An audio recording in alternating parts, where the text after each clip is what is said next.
Welcome back. In this lesson, I'll be showing you how to set the paper size before printing out. How to set the paper size of your page before printing out. To access this feature, I'll be showing you two methods. First, I'll be using the print preview on the quick access toolbar. And the second method is to use the option on the page layout tab. So I'll use this to show you first. Click on the print preview. Yes, you're here. And to access that feature, you see we have our paper size on later formats here, 8.1 inch times 11 inch. So I'll just, to change it, just select the drop down and select, I'll use the A4 format. Good. Now it's on A4. It's immediately it changed and you can see the size. Right. So when you're done, you just click on the print. Right. So to go back to our worksheet, in order to illustrate the second method, I'll click on any of this tab.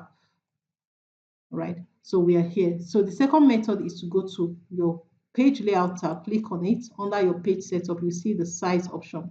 Click on the drop down and you can see you access the same different sizes which you can select from in order to print your worksheet.